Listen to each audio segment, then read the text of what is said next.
Mallory Ortiz, a student interviewer from Palos Verdes Peninsula High School. Today we are delving into the production of Filthy Animals with director and producer James T. North and Elyusha Vafaeisefat.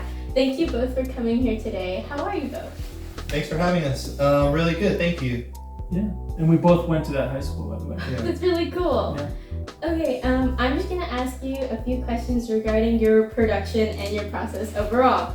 So the first question I wanted to ask was, how did you come up with the story for Filthy Animals? Was there any type of inspiration, like a film or perhaps a director's style of some sort? Very cool. Thank you for asking. I'm also really nervous in front of the camera, just so you know. I get really shy. For a first-time feature, I used a writing exercise, and I knew I had the South Bay. I had certain friends with certain locations, and I did a writing exercise in those locations with what actors I knew I had access to. One of the movies that was an inspiration was Michael Haneke's Funny Games. And when I first saw that movie, it's not an easy movie to watch, but it's a innocent family has a home invasion. And I always told myself it'd be really interesting if we could get behind the home invasion, but if instead of the innocent family, it was maybe someone that we'd be okay with harming, how it could be more of a psychological exercise in getting behind that and being okay with committing the crime. Yeah. What about you? You wrote it, so What do you think? your ideas? I don't know. I just ping-ponged it so I can get out of there. I thought that was a question for you. Yes and no, but mostly yes. No, I mean he's telling. Basically, I'll tell you a little bit of this. He was a student of mine at El Camino College, and he had an idea for a story. And of course, anytime you want to make a movie, you think about budget and what resources that you have, and it can get overwhelming because you're not sure what to use, where to go. You know, it's just a lot of time and money. So I told him, why don't you work backwards and think of locations you have access to, and then write your movie around the locations. That way you know you have them. So he started going through and thinking, okay, well, his mom owns a flower shop.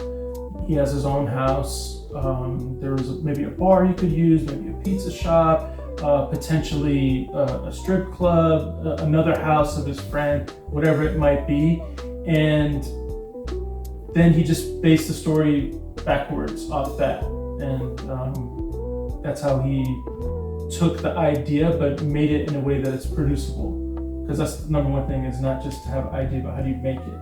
Kind of regarding the taking that into account, how is the original idea different from the final product? Was there anything you wanted to add or remove from the production, or I guess if there was more of a budget that you would have wanted to do instead?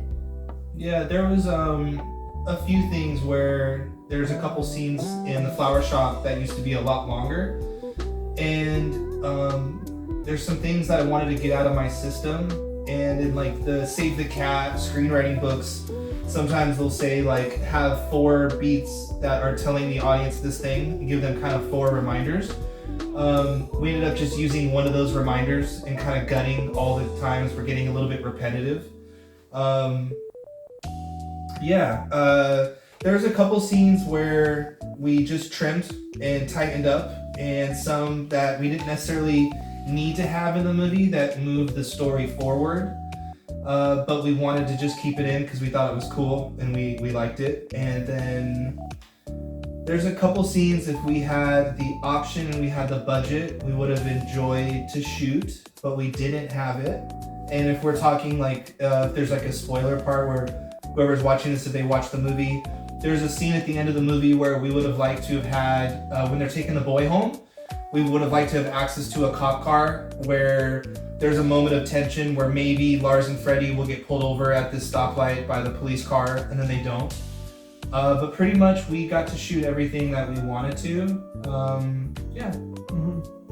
Yeah, I think the physical space, things like extras, obviously when you have scenes where there's stunts happening, there's also weapons and things like that. You have to start to cut down and be safe.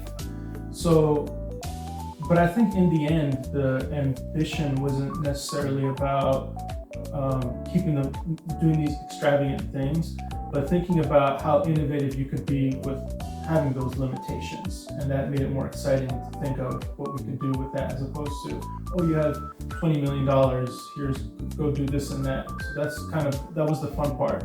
Things like Cars as well gave us a lot of trouble, and good lessons, but also things that whenever you have a true independent film, it's problem solving no matter what. You have to figure those things out. That's what was fun. In the dream sequences, because you can think of anything because it's in a dream, there was some moments where I thought like, oh, it'd been cool to just like get this random shot here and throw it in the dream sequence, but that was us just trying to like throw the kitchen sink at this opportunity. And I think at one point you wanted to use animation in that. Yeah, I mean, yes. I had a sequence where in the beginning, after Freddy makes his smoothie and he's making fun of what is it? What am I calling this? A marijuana cigarette or a blunt or a joint? Sorry, beep all those. When he's like, "What is this wonky thing?" and he's like, "You should roll them back. You should roll them all now that you're back."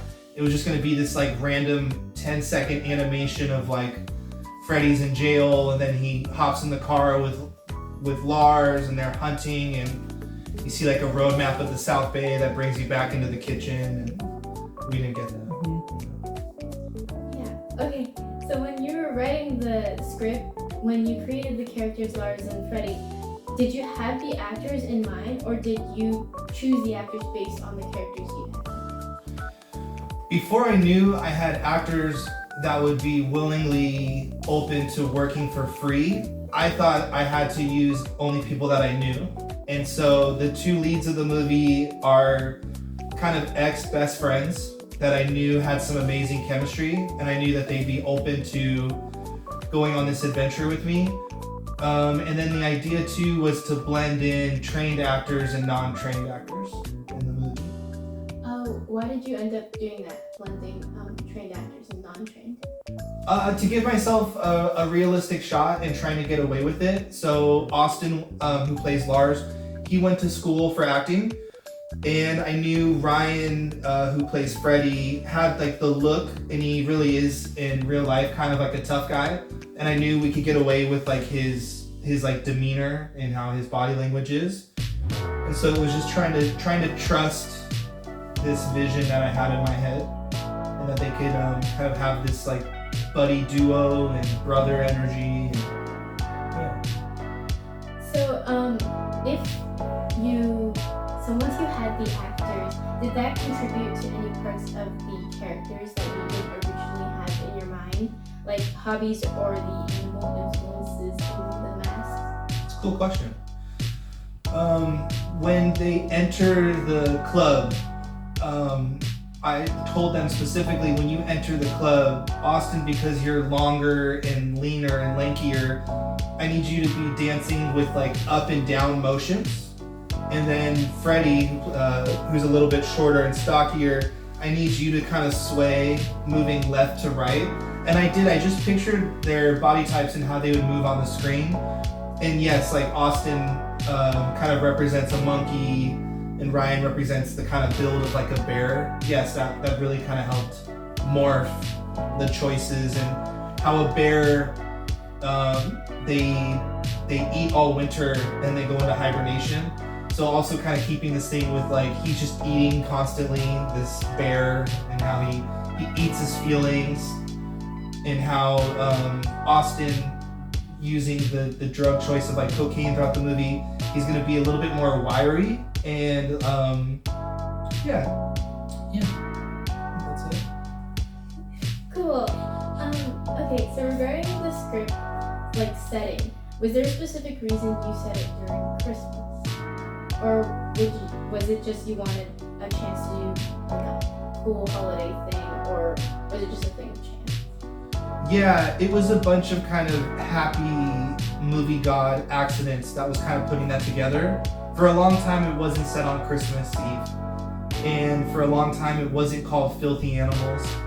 And yeah, It was kind of paying like some inspiration from the movie Tangerine and a couple other movies where I feel like it raises the stakes of how people get around the holidays and how we start to compare about what someone's gonna do for their Christmas holiday compared to what we're gonna do. Us leaning into the familiarity of Home Alone and calling it Filthy Animals, and kind of like not recreating a scene where you have to have someone say Merry Christmas, you filthy animals, but we all grew up watching Home Alone and now we're all adults, and so it's this kind of rated R version of this this like familiar movie that we grew up watching, you know, and kind of trying to play the game of like nowadays the only movies that make money are something that's like pop culture related or something that's familiar. So knowing that we don't have anything familiar as far as actors or, you know, previous characters, but we have like a package where it's Christmassy and it's Christmas Eve and you have filthy animals, and hopefully that helps you get in the door. Yeah, for sure. It definitely does bring that familiar feeling to it. But overall, what was the best part of making the film, and what was the most difficult part for both of you? You wanna? I think the best part of anything that you do is to have an idea and then see it come to life. I think that's always the best thing. What was the second thing you said? The best? The best and the most difficult part of the filming process. I think the most difficult thing is just seeing it through to the end, because each step has a challenge, and if you don't really believe in the idea, the project, or the filmmaker, it can be very easy to kind of just drop off and let it go, especially at an independent level. So the most difficult thing was to, not just from a production standpoint, because every day had a different challenge when you're filming, but then when you're doing stuff like just editing and putting it together in post-production. And then once you think you have it done, then the next battle begins of just getting it out there and getting people to see it, because at the end of the day, you want people to watch the movie. So that's why you make it. So I think seeing it through to the end, and then just having it go from something that's on a piece of paper to then something that's on a screen, and it can be seen in, you know, it's shown in theaters, there's DVDs, there's things out there that will allow it to live on. It's out there, you know, and forever. Yeah. I think people think like, okay, I'm gonna go make a short film, I'm gonna go make a movie, and they're waiting for that like, I don't know, what is it, like the dopamine hit, or like that feeling of like accomplishment. And you have to like enjoy the little wins throughout the journey. It's not you have to enjoy like, wow, I just got through production today, or we just finished doing sound, we just finished doing color, we just finished our soundtrack with music, or we just got the okay to use this song in the movie. That needs to be like the win for the day. Those like little battles that you have now filled in this one blank out of the thousands of things you have to figure out. Enjoying those little wins, I feel like, is super important. If you're really fixated on the night of the movie coming out, or I don't know what, you have to just enjoy all the little things, because there's a lot of things that are super discouraging throughout the process, you know? We had a lot of like luxurious, difficult things that came up, you know, like we had a muscle car that kept dying on us. But then it's cool because it's like we get to make a movie and we get to like figure out this situation, you know, and overcome it. But every day is like a different battle and hurdles of either you're relying on an actor and they're choosing to not show up, or they're choosing to be unprepared. You have weather conditions. You have someone from your crew that can't make it today, and that's like your makeup artist. So you have to kind of overcome and figure that out. But they're all pretty cool little battles. They had people that came on the set and worked for half a day. We had people that came and worked for 1 day, people that worked for 5, some worked the whole 30 days. And that was kind of their contribution to the film. But it took us 5 years from basically the idea to release. So like James said, you definitely need to embrace each win that you have along the way, because for someone to stick with something for 5 years and see it through to the end, you have to really believe in it. And we had a lot of people that believed in us too, which was helpful, because you can't make a movie by yourself. something that's not possible. So that's why we appreciate it. That's good. I'm glad that there was wins in all aspects. Just to add, when I watch the credits, I can point to every single name on the credits and share a story with them and like a scenario where they helped us with something with the movie. And then with multiple people, I can name off numerous stories with that person, how they saved us and how they elevated our movie and helped us get out of a situation, And there's some that just added to it, not helped. That's for us to we learned the hard way. What would be something you would change if you knew what you knew now? And how would the production go if you could change anything now? Yeah, I will watch the movie today and I'll think about all the things I would do differently or how I'd go about it. It's not like one specific thing, but I do think that if anyone gets to make a movie, I feel like you've earned the right to make another movie. Because I feel like you're supposed to just make the first movie to go through the experience and understand really what it is. And then now that you've gone through that whole thing, then you deserve to actually go make a movie, like your sophomore movie.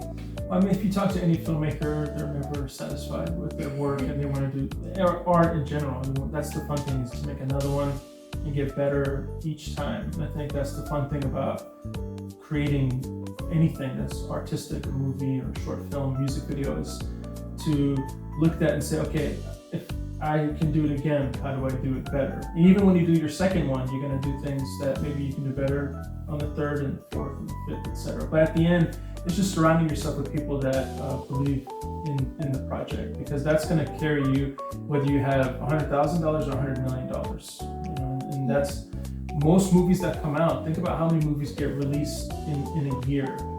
I always tell people there's probably about 1,000 films that come out every year. Okay. And then in your head, think about how many of those movies are good, great, successful. If you're being generous and you say there's 100 out of the 1,000, then you're saying that 10% of the films that get released are good, successful, whatever you want to call it, which means 90% have failed in some way, whether it's financially, critically, festivals, whatever it might be.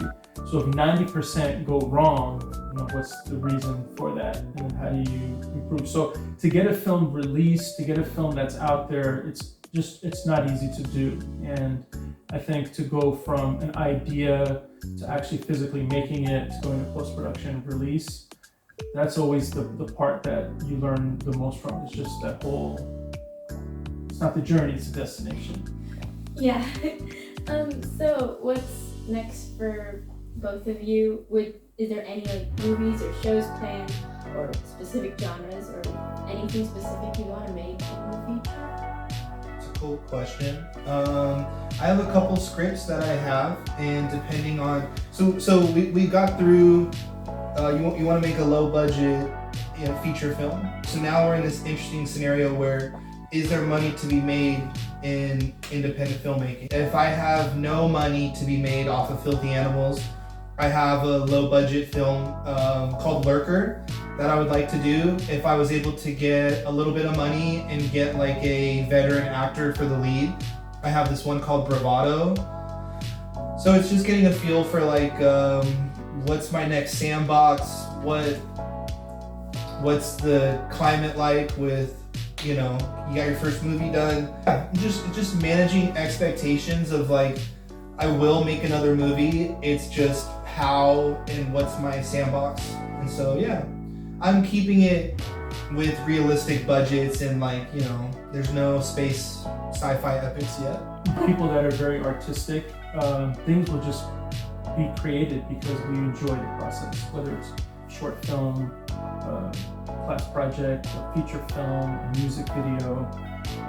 And I teach, that's what I do mostly, and I always have students that come up and have things that they want input on and working on, and I enjoy that. So I love all aspects of it, so that keeps me active. So whatever, if someone has something they want to make and they need help, I'm always happy to contribute any way I can, whether it's with him, being there from the beginning to the end, my brother's projects as well, or anything else. Sometimes it's just reading the script, giving feedback. I enjoy every aspect of it. So Yeah, nothing really specific, but if something comes in front of me that's exciting and you want to create it, whether it's James or anyone else, I'm always interested in that. And my last question is, do you have any advice for people out there who would want to make any sort of film, short or feature Yeah. length? Yeah. These are funny questions. Just do it. You just go out there and but it's kind of cheesy, but it's like kind of true, you know? I had a couple people tell me, please start with the short film. You're taking on this huge thing with a feature film. Please just start with this thing. And I do think you have to like trust the people that you're around, but also kind of go with what you're like, pick your own poison in a way, or like go with your gut. This jiu-jitsu instructor, the way that he teaches me sometimes is really funny is I'll want to like master a move the same day, and he uses this example on me a lot because I like film, but he'll say I come up to you one day and I say I want to make a movie, and I go, great, here's a camera, go outside and take pictures. No, but I want to shoot a movie today. I want to like make a movie. I want to start shooting. Say, that's fine, go outside and take pictures, find out what kind of photos you liked, what photos you didn't like, what views and angles you enjoyed. So the idea is like there has to be some, watch movies, get a camera, practice a little bit, make a short film with your friends, but then slowly sign up for the big fish, the big goal of like, I want to make a feature film.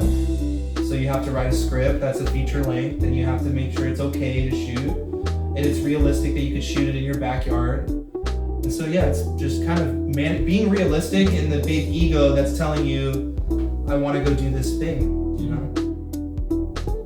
Yeah, I mean, I always tell this to my students, and he knows, I talk about the word show business. There's two parts to it, right? The show part is what you typically learn in class, how film is constructed, cinematography, where to place the camera, lights.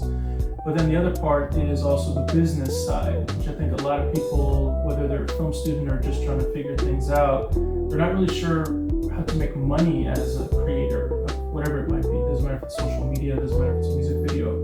So know what you're doing before you do it, kind of know your audience, and immerse yourself in understanding how the business works, whether it's through an internship, whether it's a book, whether it's a mentor, whatever it might be. Understand the path. It doesn't mean that you have to follow the path of the person you're asking, but understand the path that you want to go on. And at the end of the day, like James said, exercises that you want to do. If you wanted to be a painter, I would say paint all day long. If you want to be a basketball player, shoot basketball all day long. So you don't want to just say, I want to be a director or I want to be a writer. You got to do it and make your mistakes when there's not a lot at stake, right? If you're doing stuff with your friends and you make a mistake, that's fine. Make your mistakes when you're at film school, outside, doing stuff on your own.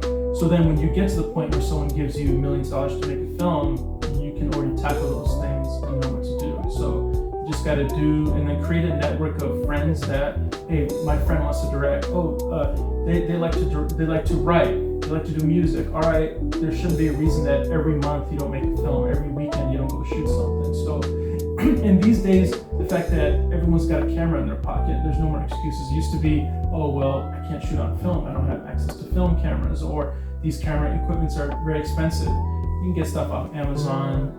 A lot of these smartphones have film settings now that have lenses and all this. So the excuses aren't really there anymore. And to get your stuff out there through social media, YouTube, whatever it might be, there's so many different avenues. So it's just all about that motivation. And if you do love that field, you will have success. Because like for us with Filthy Animals, we love movies and we're passionate about telling stories, and this is just one of them. And if we didn't love movies as much as we did, this movie would never have been done, because we believed in it, and that passion pushed us forward, and the professionalism of just constructing it. So yeah, I would say watch movies too.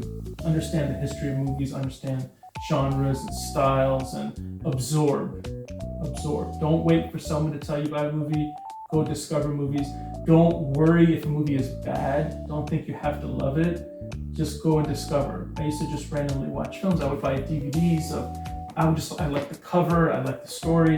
And sometimes the film became an all-time favorite. Sometimes the film was horrible, but just the process of seeking I think is what can make someone more creative and passionate about the art itself in any field that you're in.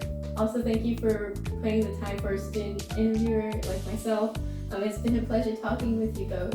Thank you. Yeah, and if you want to see the movie Filthy Animals, where can we go find it? On every major streaming platform. You could rent or buy movies. Amazon, Apple TV. There's DVD. Amazon. It was in theaters, you missed out, but Yeah. maybe we'll do a re-release. Yeah. But Thank you. thank you. Thank you.